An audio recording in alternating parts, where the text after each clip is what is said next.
Dengue बुखार एक गंभीर और तेजी से फैलने वाला वायरल संक्रमण है जो एडीज मच्छरों के काटने से फैलता है।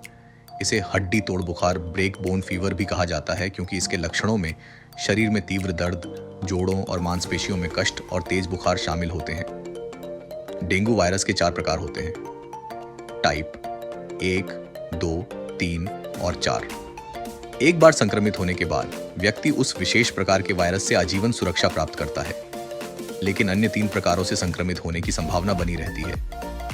यदि एक व्यक्ति को दूसरी बार डेंगू होता है तो स्थिति और भी गंभीर हो सकती है। डेंगू इसके लक्षण संक्रमण के 3 से 10 दिनों के भीतर प्रकट होते हैं। यह बुखार 3 प्रकार का होता है। क्लासिकल, साधारण डेंगू बुखार।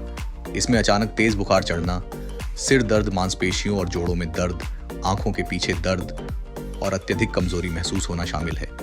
चेहरे, गर्दन और छाती पर लाल दौरे, रैश निकल सकते हैं।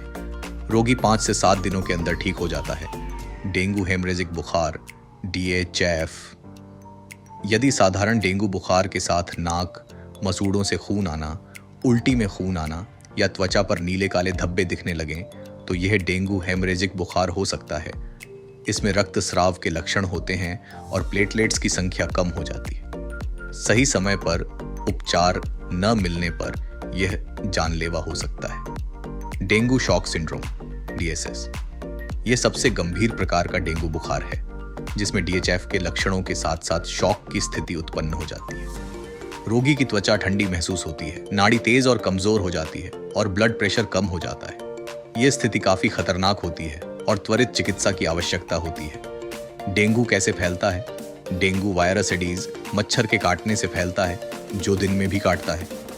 जब कोई संक्रमित व्यक्ति डेंगू वायरस से पीड़ित होता है तो उसके खून में वायरस की मात्रा बढ़ जाती है। एडीज मच्छर जब उस व्यक्ति को काटता है तो वायरस मच्छर में चला जाता है।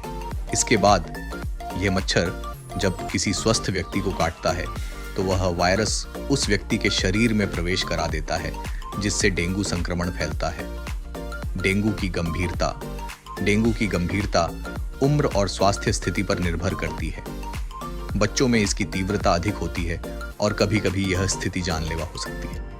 WHO के अनुसार दुनिया भर में प्रतिवर्ष लाखों लोग डेंगू से संक्रमित होते हैं और यह विशेष रूप से गर्म और आर्द्र क्षेत्रों में फैलता है। उपचार डेंगू का कोई विशेष इलाज नहीं है, लेकिन उचित देखभाल से इसे नियंत्रित किया जा सकता है।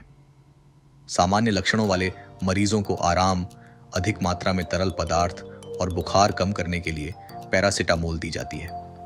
ध्यान रखें कि डेंगू के मरीजों को एस्पिरिन या डिस्प्रिन नहीं दी जानी चाहिए क्योंकि इससे रक्तस्राव का खतरा बढ़ सकता है। यदि DHF या DSS के लक्षण प्रकट होते हैं तो त्वरित चिकित्सा सहायता आवश्यक होती है। अस्पताल में इलाज के दौरान मरीज को IV फ्लूइड्स और प्लेटलेट्स दिए जा सकते हैं। रोकथाम के उपाय। डेंगू की रोकथाम के लिए एडीज मच्छरों के प्रजनन को रोकना सबसे महत्वपूर्ण है। एडीज मच्छर साफ पानी में पनपते हैं, इसलिए ये सुनिश्चित करें कि आपके घर के आसपास कहीं भी पानी जमा न हो। रूम कूलर, फूलदान, बर्तन और अन्य स्थानों का पानी सप्ताह में एक बार पूरी तरह से खाली कर दें। घर के आसपास साफ सफाई रखें और मच्छरदानी का उपयोग करें। खिड़कियों और दरवाजों पर जाली लगवाएं ताकि मच्छर घर के अंदर न आ सकें। मच्छरों को भगाने के लिए मच्छरनाशक क्रीम, स्प्रे और कॉइल्स का उपयोग करें। बच्चों को ऐसे कपड़े पहनाएं जो उनके शरीर को पूरी तरह से ढकें, खासकर मलेरिया और डेंगू के मौसम में। अंत में एक सलाह और, डेंगू बुखार से ग्रस्त रोगी को बीमारी के शुरू के 6 से 7 दिनों में मच्छरदानी से ढके हुए बिस्तर पर ही रखें ताकि मच्छर मरीज तक न पहुंच पाए।